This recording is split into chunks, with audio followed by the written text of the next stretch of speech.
Hello and welcome to Angel's Costumes Behind the Seams. I'm Jeremy Angel. I'm Richard Green. And I'm Jonathan Lippman. I'm pleased today that we've got the opportunity to have a chat with Sarah Bowern, MBE, Yes. services to the costume entertainment industry. Not necessarily costume entertainment, but the entertainment industry. Sarah was particularly active during the lockdown period, mobilising teams of people making scrubs and protective clothing from sourced fabric, and had teams of people across the city making clothing. And Estelle, our ladies cutter, worked with them actually to get all that together. So that really commendable service, and I think she was very proud of the results that they all achieved, of the team that she had working for them. Yeah. And aside from that, she's such an experienced supervisor and very proud of her responsibility and the fantastic relationships that she has with designers and all her collaborators. And the position that she has at the ENO is, there's a heck of a lot of responsibility. Yeah. Well, we hope you've been enjoying these conversations. We've been enjoying your feedback. If you have any questions or queries, please email us on podcast@angels.co.uk. If you've been enjoying the podcast, please leave us a review and rate us on iTunes. You can find us on social media. We are on Instagram, Facebook, and Twitter. We are /costume podcast. Or you can visit our website, which is www.angelsbehindtheseams.com. And now, here is Jonathan's chat with Sarah Bowern.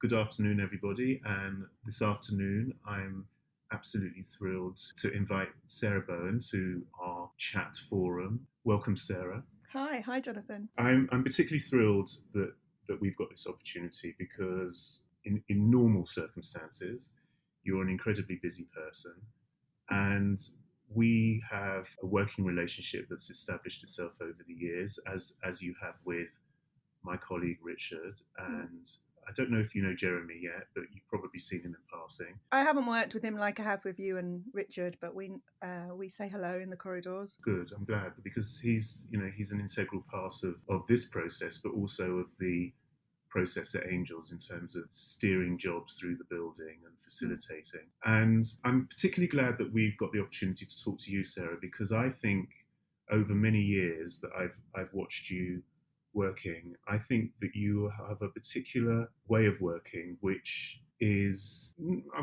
groundbreaking, but I think is incredibly important for people to know what you do and how you do it, because you're first and foremost incredibly kind, and you're also an amazing collaborator. Even when you were doing the work with Les and you were becoming in for whether it was it Sheffield and RSC and what? RSC, yeah, the Almeida, yeah, quite a few. It was quite a few years, wasn't it, that you were working with him? And I just always remember that your process of handing over information and including the people that you were talking to in the overall process made everyone feel that they were very much part of what you were trying to achieve, and they all worked that much harder. And compliments away, but very worthy compliments.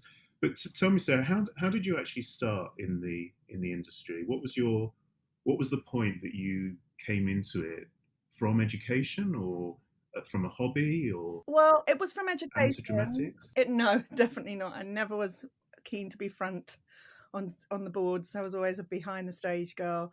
I was good at art at school, and I went and did an art foundation course when I was 17.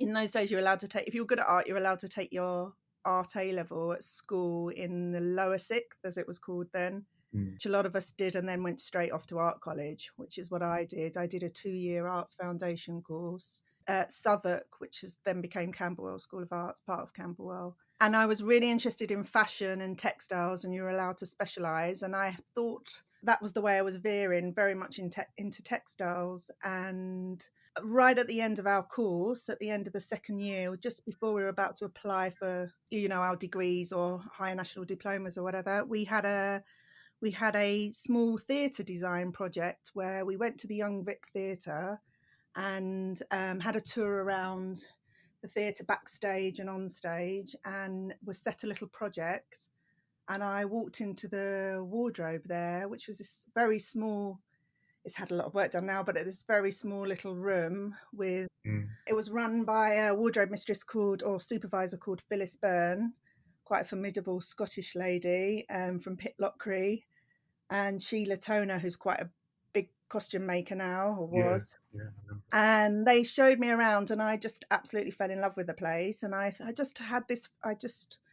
was with my tutor, and I said, do you think I could do some work experience here? And she said, well, just ask. And I asked, and I went back about 2 weeks later and did 2 weeks work experience. Within the wardrobe department? Within the costume department, yeah, just in the costume department. But they had a tiny little dye room. It was sort of in the roof, the wardrobe, and they had this tiny little dye room, and I was taught a bit about dyeing and breaking down. They showed me how to use a industrial machine, which was mega scary. I'd never used anything big, but I was sewing costumes. I was in some fittings. It was incredible. It was absolutely amazing. And in my second week, we had a fit-in with Helen Mirren. They were doing, David Thacker was the artistic director of the Young Vic back then, and he had a lot of Arthur Miller plays. They were doing Two-Way Mirror, which was Bob Peck and Helen Mirren, and I was passing pins to Sheila while Helen Mirren was being fitted, and I was just blown away by it. It was absolutely incredible. So yeah. So you knew who Helen Mirren was? Yeah. So your connection with performers and theatre as an audience member, or just? Yeah, my parents, although there's no one theatrical per se in my family, they're quite an artistic bunch. And we very much read a lot at home, and my parents took me to the theatre quite a lot. So, and I mean, Helen Mirren was on TV quite a lot, I think, back then as well. So I think I was aware of people. Also, I was reading Time Bends, which was Arthur Miller's autobiography. So I was sort of aware of him and that as well. So yeah, I mean, I had a sense of loving theatre, but I was very much just wanting to do something in art when I was doing my foundation course and textiles. I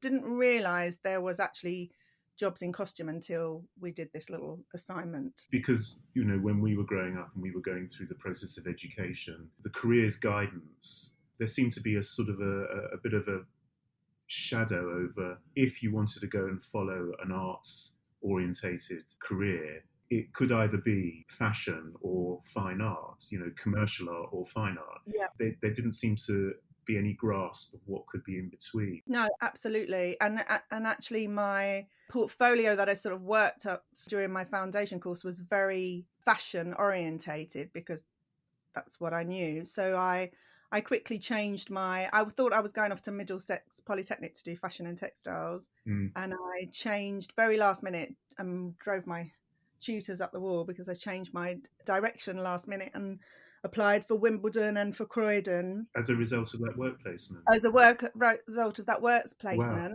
Wow. And got offered both. The Croydon was the theatre design, which was the one I was really interested in, and Wimbledon was the theatre making one, which I did get a place in, but actually I took the Croydon course, and they said to me that my portfolio was very fashion orientated, but I'd had such a glowing reference from the Young Vic costume department from Phyllis that they could see that I had a passion for theatre and costume, and they sort of took a bit of a punt on me, which was brilliant. And I was in such a great year. There was a couple of Rob Alsop was in the year above me, for anyone that's heard of him. Yeah. Pretty famous costume props maker that makes for the movies and theatre, and he literally is the go-to person if you want anything that's to work through a concept. He's a marvelous person to come up with an identifiable product as a result of a concept. Yeah, absolutely. From start to finish, the process is incredible, and it's very exciting to work with him. And I love it now that we get the chance to work with him quite a lot. Who else was amongst your? So Sarah Campbell was in my class. So there was only 12 in each year. Sorry, no, there wasn't. There was 12 in set and costume and 12 in lighting and stage management. But in the first year, you did a bit of everything. And in the second year, you specialised in set and costume design or lighting, production management and stage management. And in the third year, you specialised again. but at that point you could go out and you took a 6 months work placement, and I went back to the Young Vic for a bit, was dressing. Actually, I should say as well that they kept me on all through college. I was dressing a lot in the evening, so I had that constant. I was lucky compared to my peers who was sort of starting off.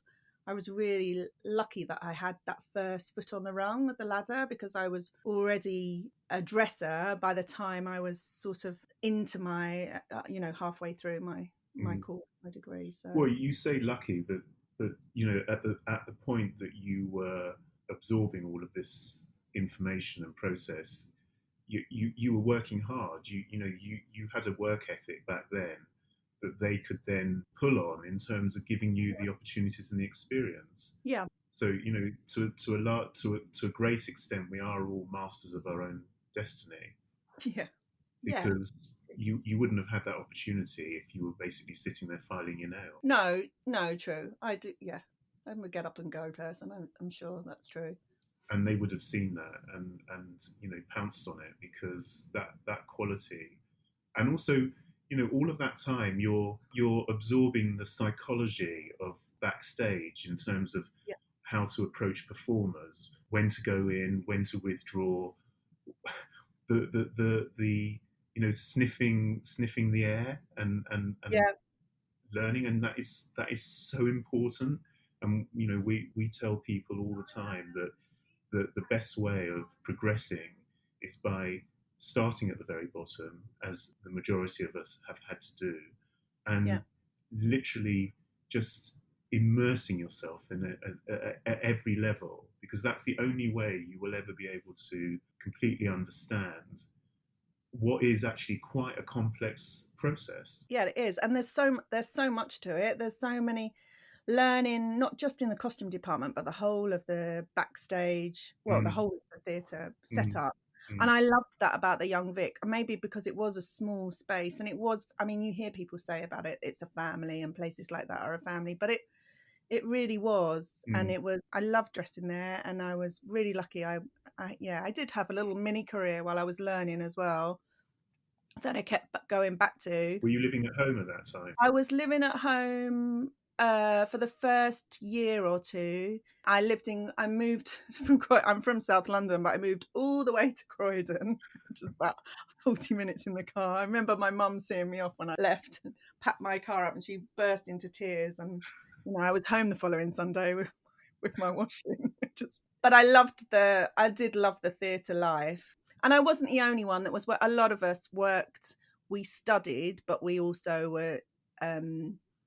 We got jobs as dressers, or some of the stage management were doing ASM, and there was a bit of voluntary work. And your course tutors recommended that? Yeah, they did. It was a really practical course, and they encouraged it. They got a little bit stressed in the third year if some of us, and actually some people with this 6 months work placement. I mean, this course doesn't exist anymore. It was absolutely fantastic, but it changed a bit, and then it became a 2-year course, and then it sort of fizzled out, and now it no longer exists. I think as Wimbledon expanded and offered more variety of courses, theatre courses, I think people tend to go there more as well. And there's more theatre design courses all over now, which is brilliant. Yeah. And what was the ratio in terms of that pushed you more towards ultimately towards costume? Because you're doing a course that's set and costume. Did you then just follow all the options that led you to costume? Or yeah, you did. You had to keep up. They called it theatre design and allied crafts. So in the second year, when we specialised either into the stage management side or the design side, you would do set and costume. You'd do a model box, but for your set design, and you would do a project where you would basically be the designer, and then the tutors would critique you. And quite often they were for small amateur dramatics, actual productions, or we had, because it was Croydon, we had Fairfield halls around the corner, so quite often you would compete against each other really, and then the successful design would get realised, so you would see your real costumes and sets on stage for Surrey Opera at the Ashcroft Theatre. So that was super exciting, yeah. And most of us got a chance to design. But I do remember Sue Adams was our course director, and I remember her saying to me that I would make a really great supervisor, costume supervisor. And at the time, I was quite hurt by it because I just thought I would be a designer, costume designer. And she explained to me then, which was really invaluable actually. She said, costume designers, it's very rare for you to just be a costume designer in theatre. I know in film that's obviously not the case. And actually in opera, my experience in opera is you do have separate costume designers more now in musicals. But back then you had to do both. It was very unusual to just be a costume designer. And it sort of broke my heart a little bit because I wasn't great at set design. I was all right at making the little model books, the practical side of it, but I didn't have that architectural eye, and I knew it deep down. I knew it. I was a costume person. I was a good maker. I was a good drawer. I could draw the designs. I was good at breaking down. We did that sort of aspect at the course. We did dyeing and breaking down. We had outside costume makers come and do sections, a 6-week block on how to cut patterns, and then we'd have someone come in and teach us how to print and do some prop making and all sorts of costume prop making. So it wasn't long enough really. It would have been great to have done 6 months blocks on all those things, but you came out quite well rounded. Yeah. Because I think I was good at the organising side of it and good with the people, she saw the potential of me being a good supervisor, which she was totally right, because that's what I ended up doing, and have had a really successful career of doing that. Yeah, absolutely. As somebody who came to myself, as somebody that came to costume design, pretty late within the stages of my career, as initially a costumier and then moving into design, as you have just described, there's that point where do you go for design or do you go for the organization of design? Yeah. And I suppose, and both of them are very, very specific job skills. And as you explain in theatre, especially in this country, the design concept tends to be embraced within both set and costume, which from my point of view, working in theatre as a costume designer, I always find quite frustrating, because often I'm overlooked for job opportunities because I don't do sets. So I try very constructively to align myself with, set designers who in return are not interested in costume. Yeah. Which is quite limiting, because you're broadening it out a little bit. You've got the problem of budgets and allocation of labour.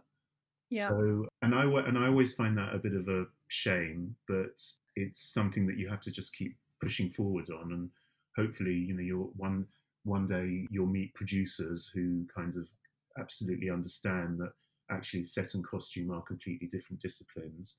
And yes, they are all part of the look of a production, but the psychological aspect of both of those disciplines are very different. Yeah, absolutely. And I think there is a lot of designers that are great at both. Les Brotherston being one of them. He's incredible at set and costume. And there's lots of people like that. But I agree with you. I think in the way designers are allocated, quite often goes set designer first, then it goes costume and lighting, sort of on a part quite often to get that sort of thing. I'm very rarely on parity with set. Definitely. Don't get me started on that.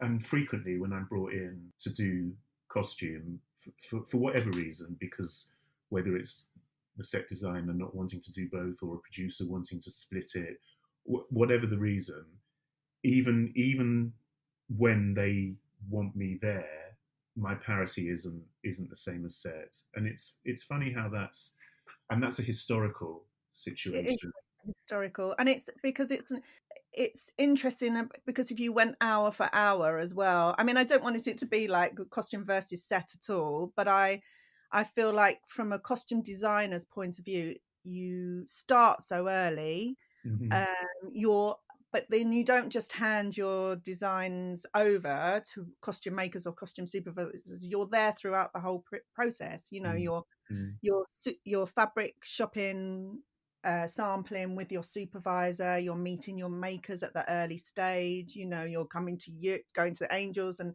doing a recce. It might be that you dip in and out and the supervisor is on it, full time, but a lot of the time you're side by side with the supervisor. Whereas I feel like with lighting and set, quite often you you don't physically make the set yourself. You might be picking paint samples out and Yeah. I feel like that's not recognized in costume enough. I think there should be absolutely equal parity.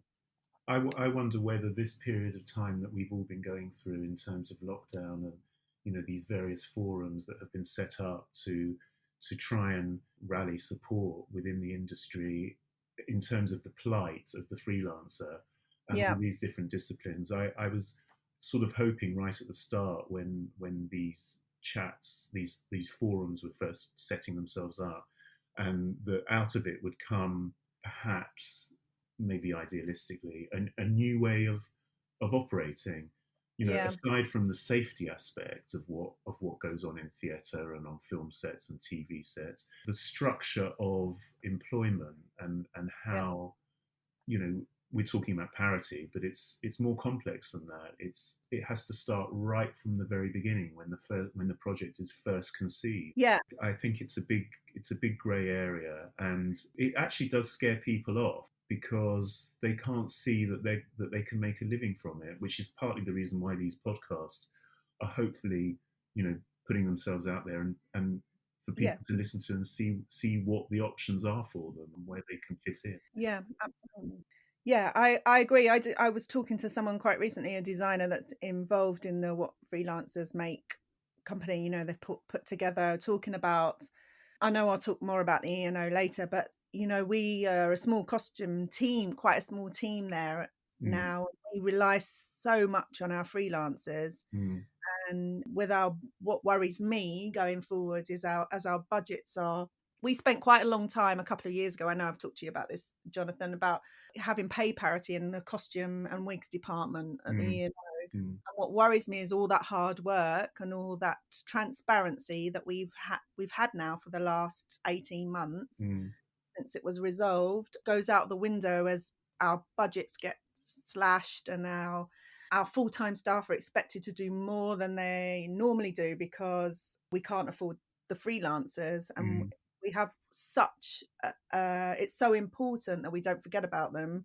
I'm in the luxury of at the moment, hopefully, that my job is safe and I'm in a house where I know we'll be doing future productions, but we owe it to our freelancers that have worked so hard for us that we make sure we get them back.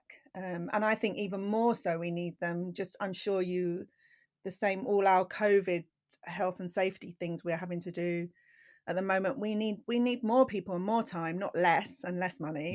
Yeah, and the shame of it, in a sense, is that the because of the safety aspect that we now all have to adhere to, that comes at a cost. So what we're discovering is that a percentage of every production that we're working on has to allocate a spend on COVID safety. Yeah. Which actually, in theory, is really just good common work practice. Yeah. And what it's actually allowing is proper time allocation to do costume fittings, to prep. Yeah. And of course that does come at a cost. And where they've put that cost is within, if you like, a COVID budget. Yeah. But hopefully when, at the point that all of this is over, whenever that is, that structure of work is still in place. Yes. So backstage, you've got proper working facilities that allow space within a very constricted environment. And, I'll give you an example of a show that I was working on in the West End, where my costume team in the theatre daily were not just managing their own job spec in terms of looking after the characters' costumes, but they were having to allow and allot time to put in front of house bar staff clothing through the washing machine Oh or my the hot God. box. So it's like kind of, as well as that job, they had to do this Yeah. job, and how does that division of labour work out? And aside from the let's all be a family aspect, actually they should have their own, which I've discovered they now have, but they should have their own washing facilities and their Yeah. own preparation facilities, and costume should flourish within its own environment. Yeah, exactly. That's what worries me. I don't know if you saw, we did the first drive-in opera. We did La Boheme Yeah, I read at about it. Under Palettes, which is still on Sky Arts, I think, which was incredible. But we just found we needed more people. Our budget was tiny, but we were all so desperate to get on and put something on, put a show on. We did use a couple of freelancers, which was great to help us make the costumes, but most of the stuff was from stock, which we then altered. But I think that our guidelines on our own risk assessments, COVID kind of risk assessments, were so stringent. But I think we've been able to rein them in. It was sort of a test process for us as well. But we were doing fittings where it was just the designer, the artist, and the supervisor. So not the person that's made the costume. They zoomed in, they watched the video online, the fitting online, and then prior to the artist trying it on, we quarantined it for 48 hours. And then after I wore full PPE, the designer had to stay 2 meters apart. Only I was allowed to come close to the artist. And then once we'd done the fitting, we quarantined it again before it went to the workroom, and they did the alterations. Have you been using perspex screens? No, we were using visors, and Weeks are using perspex screens. They're having those put in for when they go back next week. But we've got quite a big workroom at Lily and Bayliss house, and we only had 3 people in, so they were really widely spread out. We used our ozone cabinets, and which are antibacterial, so we did that as well. Disinfected everything. We tried every disinfectant spray from Moreplan we could gather. And essentially, you got through the production. We got through it. We were 2 teams. There was 2 teams of singers. There was like a red team and a blue team. We had 2 supervisors, me and Natasha. But of course, we only had 1 designer and 1 director, so you do as much as you can. My designer was in my fittings 1 week, and then the following week she was in the red team's fittings. But we kept ourselves fairly separate. I mean, it did work. No one fell ill. Everyone got their temperature taken, and we had COVID supervisors. And it was a new production. It was a brand new production, yeah.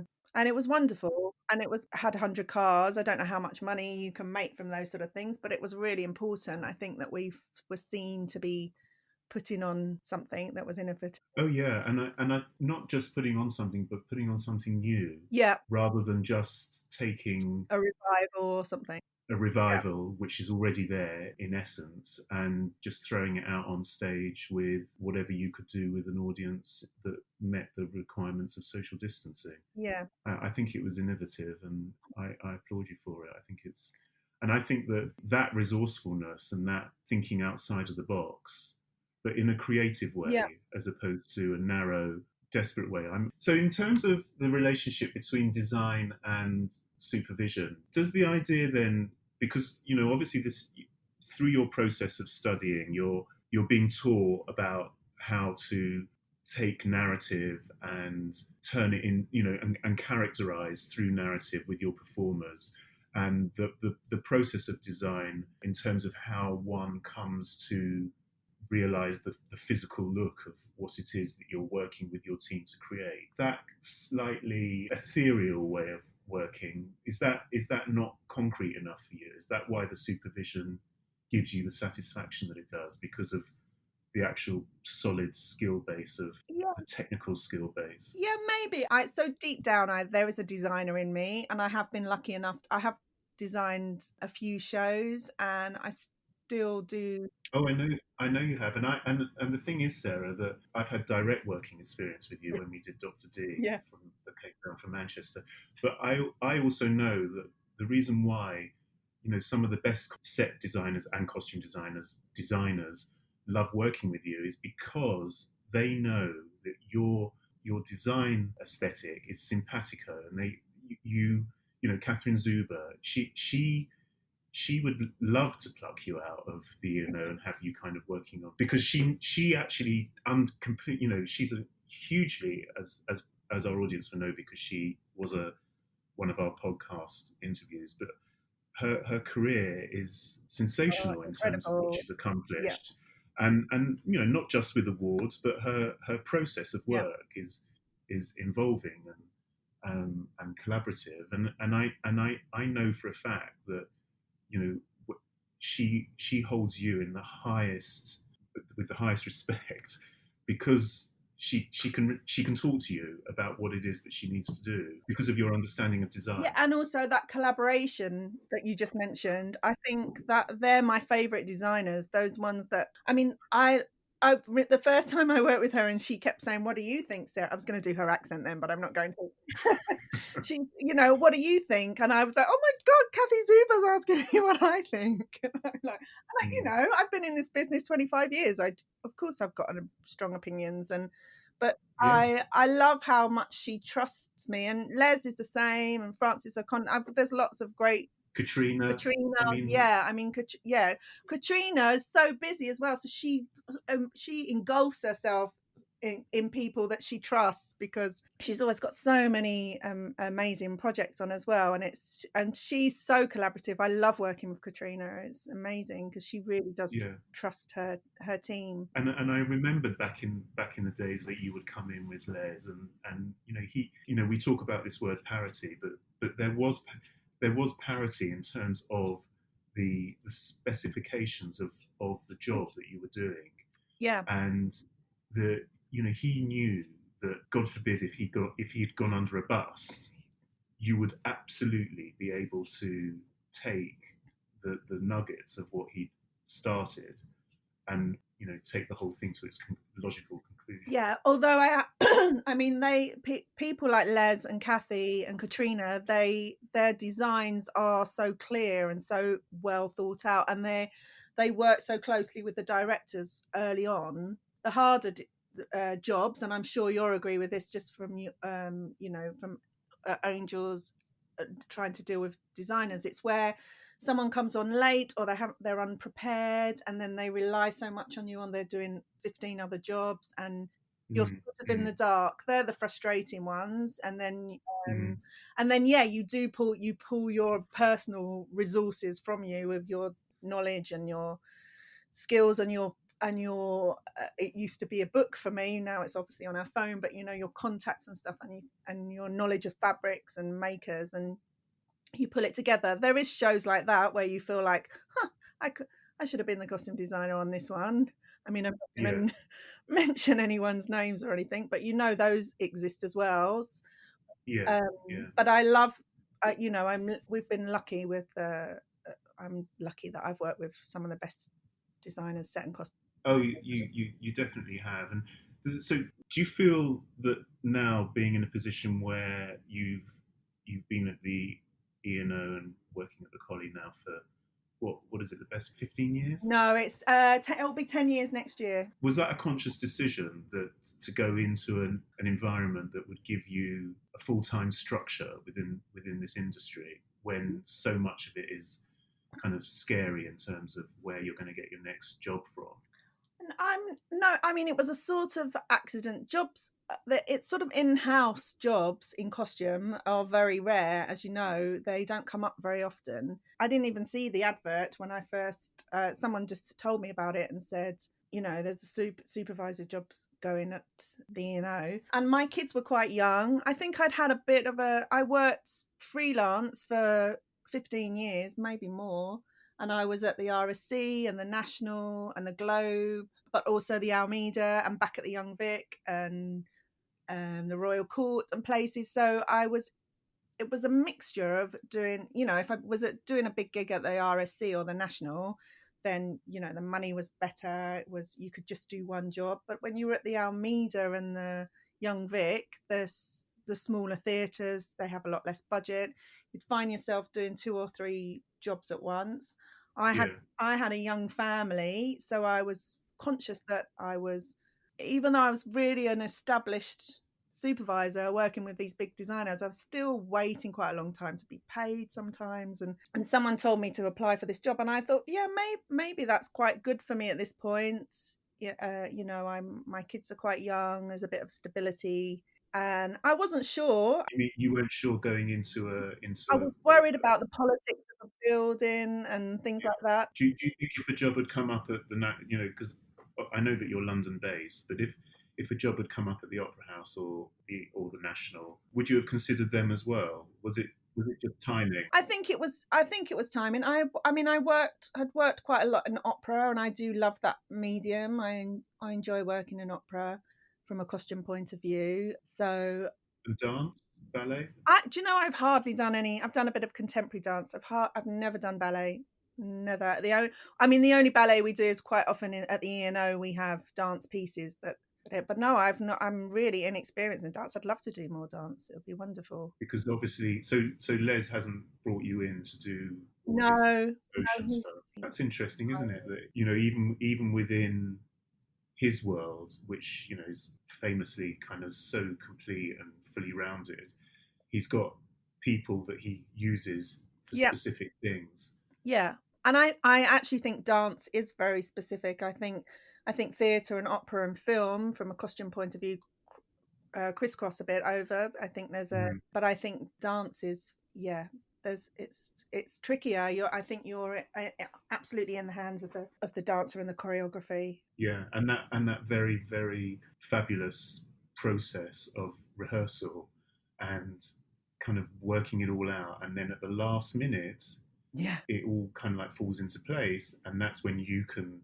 kind of whoosh, you're off from the starter's point in terms of what you need to do clothing wise. Yeah, I don't know how any dance designer can actually just kind of present, however they've conversed with the director, a fait accompli in terms of a set of designs. It's very organic. The process, I think, is very developmental. Yes, absolutely. Yeah. Tell me, in terms of work at the ENO, and for anyone that doesn't know, they have the performing space with all of the backstage and support for the performing space in St Martin's Lane, but up in West Hampstead is this rather remarkable nerve centre of rehearsal space and workrooms and the most fabulous dye rooms, and all within the confines of an Edwardian building, isn't it? Yeah, it was actually the old. It was the Decca building. I think Tom Jones recorded there, and the Rolling Stones. They famously turned down the Beatles, evidently. So they went up to Abbey Road. So yeah, it's this very strange. It's got, I think the facade of the building is protected. The rest has been over. It's got a kind of 70s feel as well, with all the recording. Our rehearsal rooms are old recording studios. They've even got the.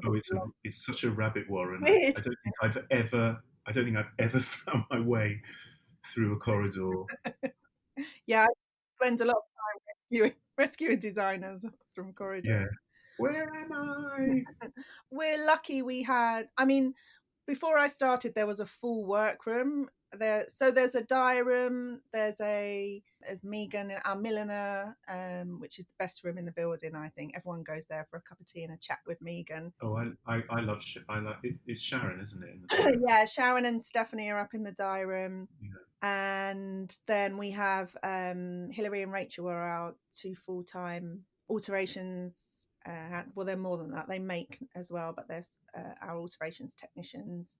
And then we have two supervisors, me and Natasha, and then Christina is our head of costume. And do your alteration team come onto shows, or are they just basically working their way through the season in terms of work that's? Yeah, no, they work. They're based there. The only time they come onto a show is when we have our rehearsals on stage. So our tech week, which in opera are called stage and pianos and stage and orchestras, and they will come down for sewing support to the London Coliseum for maybe a week, 10 days. But we also have our running wardrobe team, so we have a wardrobe mistress, our dressers, and the support maintenance there as well. So once the show's our public dress rehearsal stage, then the team go back to LBH and they start on the next show. How far ahead do you know what's coming in your season? Do you know what's coming out of the repertoire and what's new? Yeah, we have, I mean, it's a bit different at the moment because everything keeps changing because of COVID. So we have these advanced technical schedules, and Christina and I will budget for the shows. We should have been pre-COVID. We had what we call the cards, which is this sort of list of all the shows for the next 3 years. So we knew when My Fair Lady was going to be coming in, and Hairspray, our big musical, which was postponed, and then all the opera rep that's coming. What will be new productions? What will be our revivals? We also do a lot of co-productions. So we, as well as Lillian Bayliss House in West Hampstead and the Coliseum, we have a space in Charlton, which is our costume store. And there's also the lighting and prop store, where we've got all our, what we call our dead stock, where we have shows that of costumes that we don't use anymore, and they're free for the designers to pick and use in other shows. But we also have rack-ins full of all our live shows in boxes and skips and crates, a bit like your Angels boxes, and we have them, they're all itemized and on the system, and then we get told whether, for example, Akhenaten, which is one of our, Philip Glass specials that we do every few years, and it's a co-production with the Metropolitan Opera, and it goes back and forth. It goes to LA a lot. Is it your team's responsibility to dispatch it in the condition that you would want to receive it, or does it get shipped out and then land wherever it's going, and then a team there work with it to get it up to scratch for their cast? A little bit of both, really. I mean, it's our job to send it out in good condition, and our running wardrobe team do that. We quite often will send one of our, either a supervisor or the wardrobe mistress for the show will go out with it.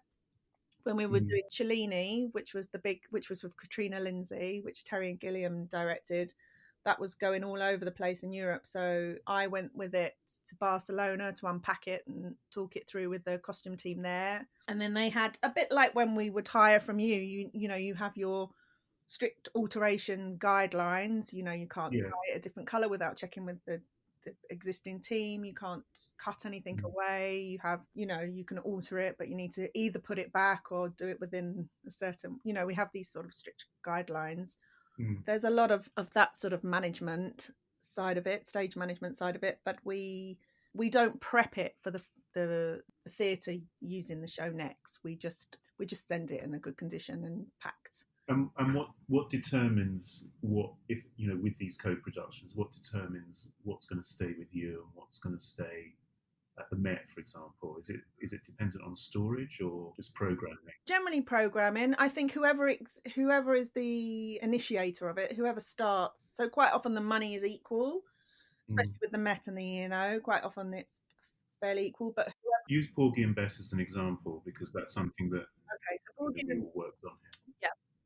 So Porgy and Bess, designed by Kathy Zuber. So that was a co-production with the Met and with Netherlands Opera in Amsterdam, and we built it here in London. We built it some in Angels, so all the menswear was done in Angels, and we used Angelica in Dusseldorf.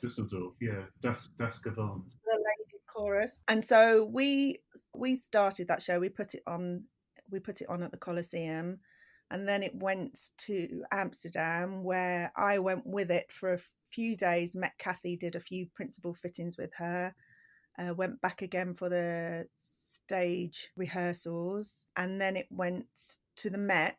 But the supervisor for the Met came and met us in Amsterdam and in London, so we would talk through the show with him, and then we sent everything to him. And that includes the Bible and everything. And that includes the costume Bibles, the photos. We do video. We do an archive DVD of the show, and so we send all that as well. The only things we don't send quite often are if it's our for Porgy and Bess, we had an extra chorus, so we didn't use any of the permanent ENO chorus. So we just sent everything because that chorus went to Amsterdam as well. But on some of our co-productions, if we're using the chorus stock tailcoats or shoes or accessories from other shows or whatever, then we don't send that as well.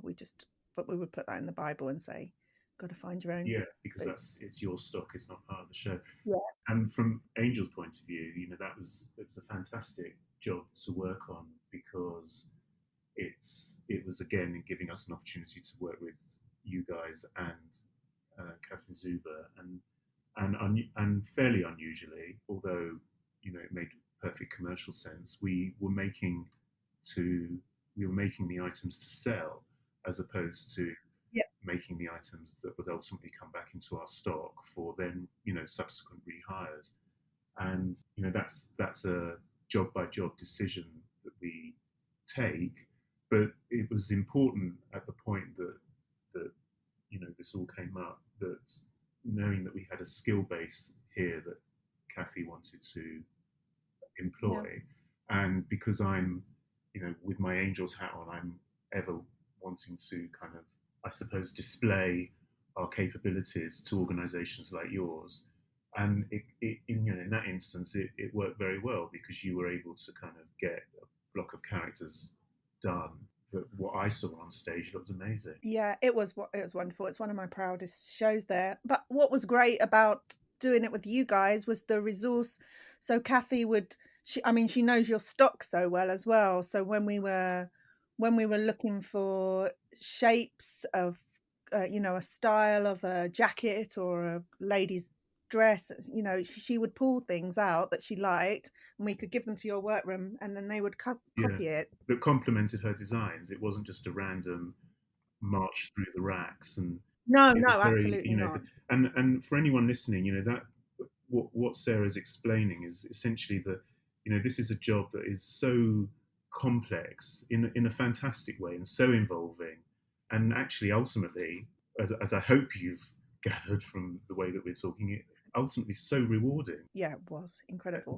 But generally, the pressure and the amount of application that we all have to do in terms of focus and concentration. How did you learn about basically setting up a production in terms of Bibles and understanding the timing of everything? Was that just something that developed over many years, or? I think it was being an assistant. I think rewind slightly to when I left college, although I was lucky I left with some dressing work in place. I was an assistant. I assisted Hilary Lewis, who you know very well. I assisted her. She was doing she worked for a company called the London Bubble Theatre, and she was the supervisor for that, and I was her assistant.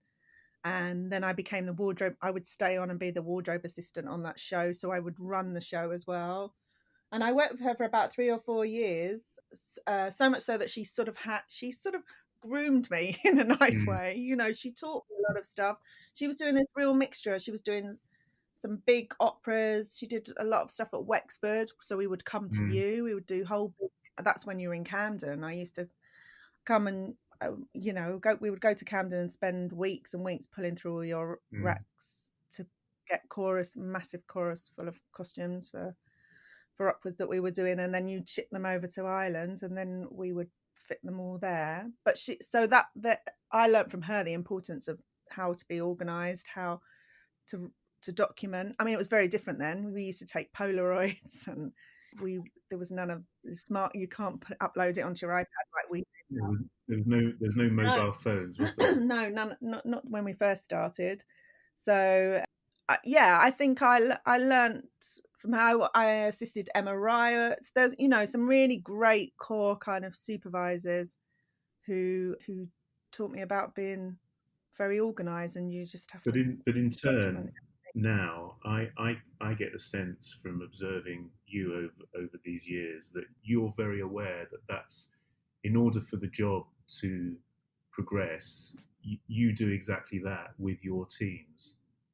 And I've watched you with Hannah Warren and various costumiers and Emma, who are absolutely, if you like, ripe to take the mantle. And because it is about training, and it is about playing to people's strengths and encouraging them forward. What you can't do is function through fear. Yeah. You know, we're all quite sensitive, and those toxic environments that we've all had to deal with at some point, encounter, just are absolutely the death now, aren't they, of any kind of creativity? Yeah.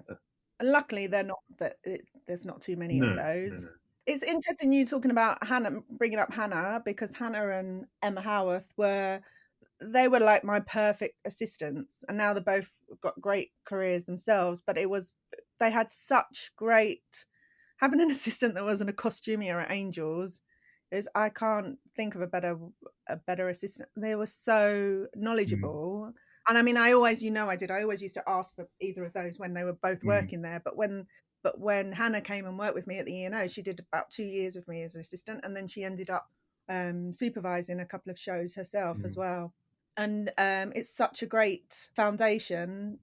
I mean, you do it all there as a costumier, because you learn the knowledge. You have to be super organised, but you learn about diplomacy, which is 50% of our job a lot of the time, how to deal with actors and designers. That's the language of the fitting room, and also the language of the customer, and how you need to, if you like, choose your moment. And the funny thing is that I'm not sure that I would be that happy being a costumier now these days at Angels, the way that, because it's the structure is now so big, and I only say that in context to how I started, which was essentially cleaning shoes at Shaftesbury Avenue. And the opportunity that gave all of us at that time, because it wasn't just, as I progressed and learned trade, having always had an interest in history and storytelling and film and theatre, but no actual concrete training, but to actually learn on the job in terms of having to do my own alterations, steaming hats, and of course the business was much smaller then. Being Angels was much smaller then. It didn't have the function that it has now, and it was a wonderful learning space, which is why when I go into an organisation like Liam Bayliss at West Hampstead, and you see everybody working in that way, it's just it gives me a warm feeling. Yeah, it is. It's wonderful, and it is a lovely place to work. They are.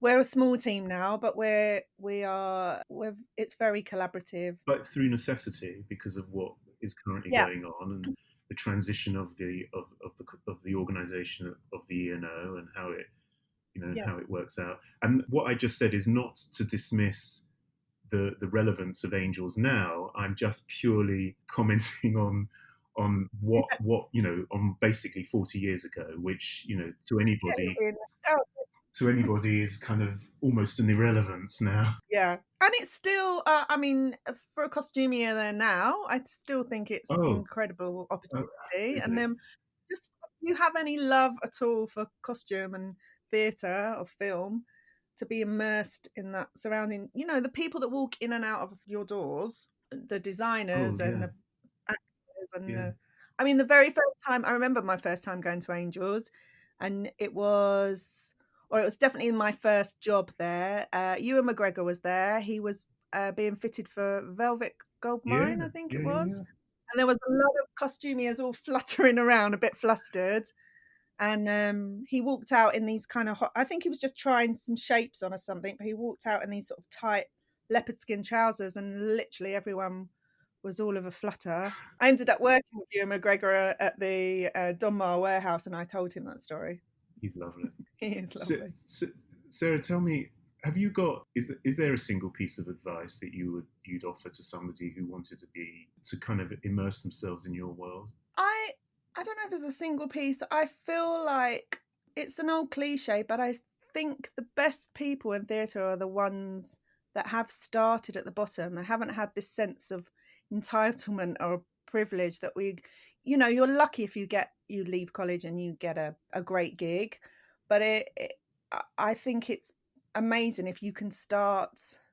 I think all the best costume supervisors and designers were dressers, and that's not to belittle a dresser. I mean, we've got dressers at the ENO that it's a life job for them, and they're amazing, and we couldn't do without them. And that's their choice. It's worked very well with their lifestyles. But there's a lot of young, mostly women. We'd love to have more boys. It's one of my little missions, hopefully, when everything gets back to normal, that we would like to get more men in wardrobe. But I think working your way through, immersing yourself, asking questions. I was just a bit of a nosy Parker. You know, when I was at the Young Vic, I would chat to designers.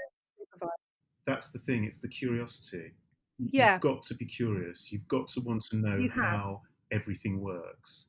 And of course, the fine line is, you know, the balance between curiosity and actually kind of getting on with the job that you're being brought in to do. But in order to get on with that job, you've got to understand how everything else functions. Yeah, absolutely. You need to understand how all the cogs work in the whole of it, and you know, hang out with the props department and in your tea break, or chat to other people, learn a bit about it. I think it's You don't have to be a smoker standing at the stage door. No.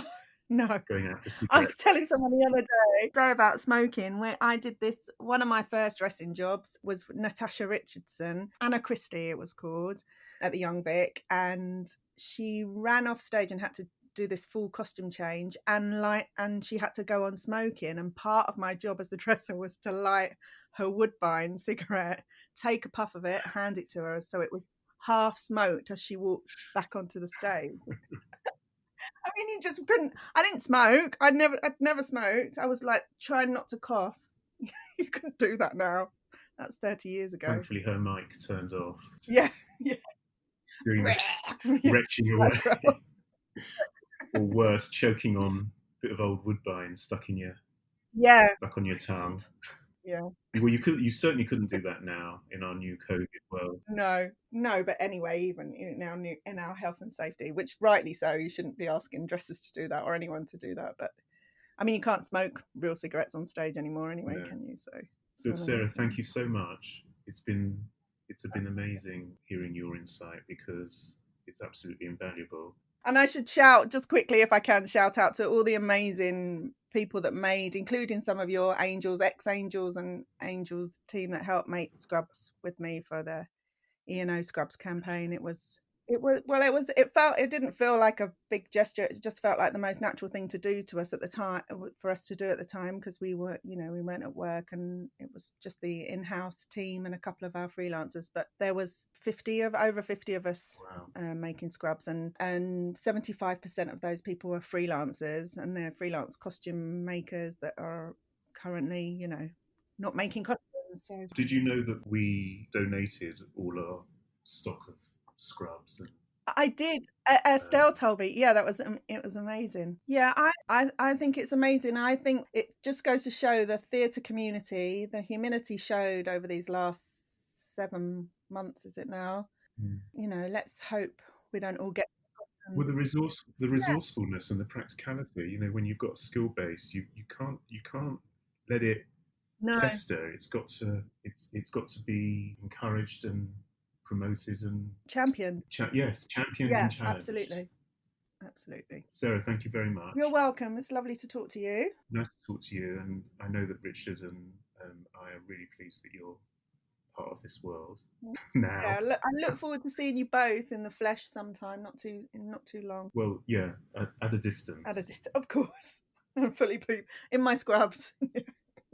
I didn't realise just how much she does as a supervisor on a production, with the travelling and what the responsibility. It's incredible the amount of work that she has to cover in that role. Yeah. I think it's really important that throughout this series of chats, we've managed to focus on lots of different aspects of what this job entails, all the different levels of skill base that are required. And the thing that I thought was interesting about Sarah is that she has actually done all of those jobs. She can make, she can dress, she has worked on films, she has worked for small theatres, so she knows what it's like working in an environment with a really restricted budget.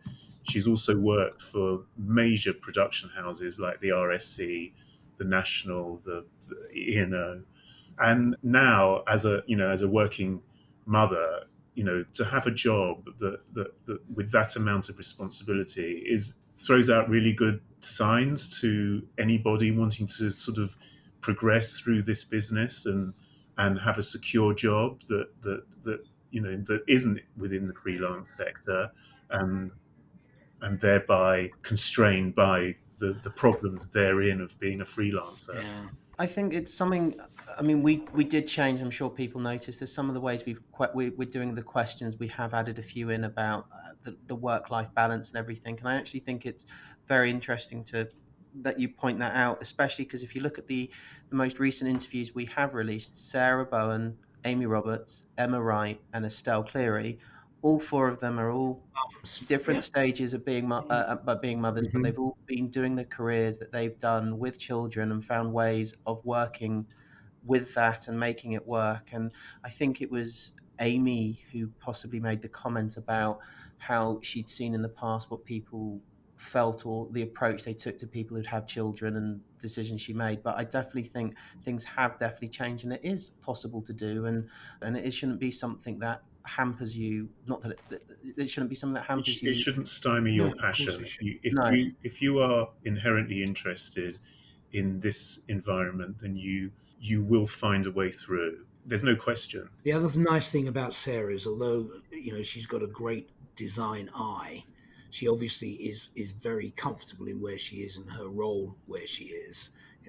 She doesn't ever give the impression of wanting to be pushing the designer to one side or taking that role on herself, does she? Well, that's the fatal error, isn't it? That so often happens. Yeah, of course, I could do this job much better than they could. Yeah, I think she acknowledges her responsibility, and she also acknowledges the responsibility of the designer. Yeah, and the people that are really successful in this business on either side, whether it's for want of a better word, the design or the administration, the supervising side, the really strong ones are the people who recognise that their role is crucial, but don't try and abrogate somebody else's role as well. Recognise what you can. Recognise what you want to do and do it as well as you can. And you do get recognised for it. The interesting thing I got from Sarah's conversation with you, Jonathan, was the comment of, at first she was insulted when the person turned around and said she'd make a really good supervisor, but she didn't see that that's where she's ended up, and she's extremely good at it. But the people like, there's Sarah, there's David Davenport, there's Andrew Hunt, Giles Gale, Vivian Campbell that we've spoken to, all of who have got fantastic reputations as supervisors. And it's not a case of it's a role that anyone can do. It's not. It's a role that when you are good at it, you are known for being good at it, just the same way that people might know Amy Roberts is fantastic for designing X, Sandy Powell's phenomenal at designing Y.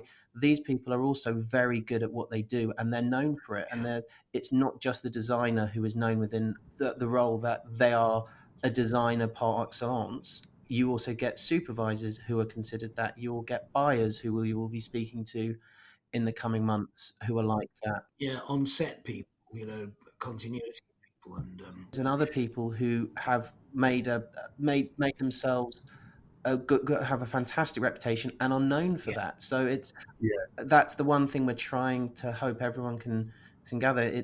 We're trying to highlight there's so many different roles, but when you are good at those roles, you are known for being good at those roles in this industry. It's not something that goes unnoticed, no matter how small or big the project you're working on. Yeah, and it doesn't need to be centric to Angels either. The fact that Sarah has the relationship that she has with us is, if you like, a byproduct of what getting to the nub of her job, understanding her job is all about. And that's the other thing is, yes, we have the ability here to be able to talk to people like Estelle and Emma, and it's just another way of looking at it. But there are other costume houses and there are other institutions which we're speaking to, including the ENO as Sarah represents, and they're all different avenues and different careers, and they're just as it's all so important, and it's a huge mix at the moment. And we're trying. The other thing is to try and give a bit of nice positivity, because a lot of people who work in our industry are freelance, and they need, as far as we're concerned, they need to be shining a spotlight on people especially who are right now. freelance. Yeah. Yeah, So, and the connection. Mm. and Sarah was, I think you brought that out fantastic. Well, Sarah brought it up, and the topics you guys talked about allowed her to also equally praise the freelance industry that we work in. Yeah. It's also very important to make the point that I think Sarah does touch on it, that it's actually a very small world. Mm. And whilst there is disparity between the people that work within the film and television industry and the people that work within the theatre industry, theatre and opera industry and dance, in terms of fees and working conditions and representation, the actual technical side of this industry is that it's almost like 6 degrees of separation between makers, designers, supervisors, and word gets round very quickly if your face fits, and Mm. but likewise, Equally quickly if your face doesn't fit. yeah.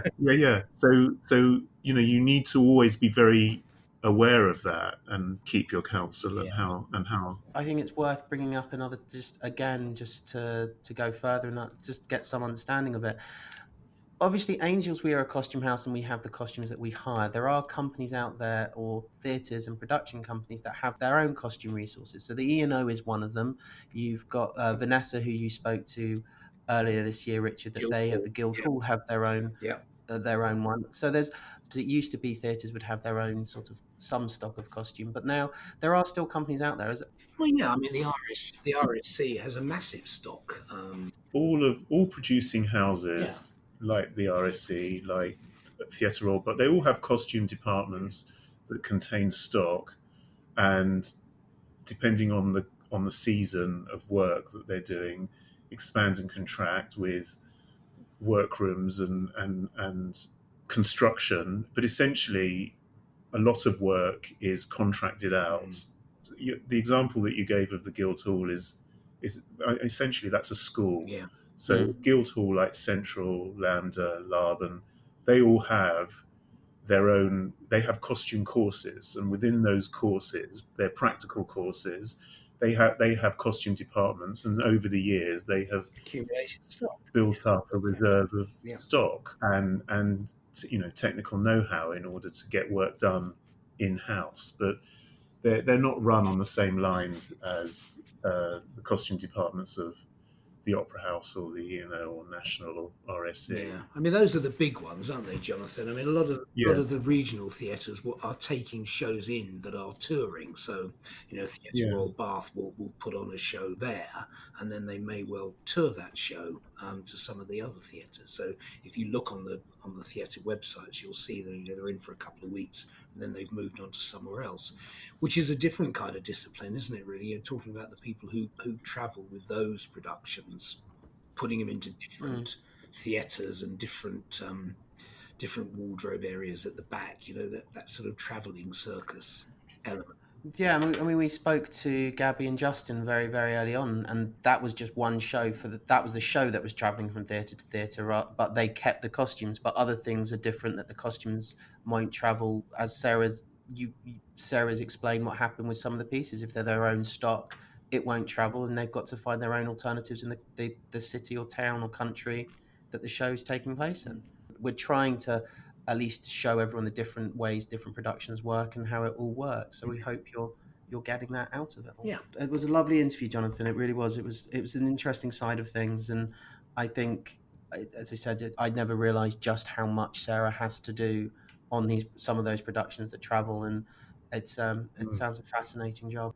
And again, Sarah's one of those people, and I'm sure she has her moments, but she always comes across as extraordinarily sort of, relaxed isn't the right word, but pleasant, calm, and able. She's very open, and she's without being sort of great collaborator. And Well, the next conversation is one I'm very much looking forward to releasing, which is Richard's conversation with Howard Burden. Yes, Howard Burden, another Wimbledon graduate, another BBC, another Doctor Who BBC designer, another Doctor Who designer, and of course Red Dwarf.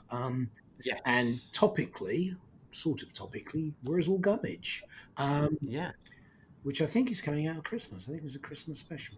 So Mm. yeah, it was enjoyable. He's again very nice guy. He talks about his inspirations and his background and how he got into it. So yeah, hopefully people enjoy it. And there's lots of links with Howard throughout some of our other interviews. His name crops up in Verity Hawks, Emma Wright, Amy, I think Amy, yeah. Amy's. So Howard, the Gerard Depardieu of the costume business. Well, here is a small excerpt from Rich's conversation with Howard Burden.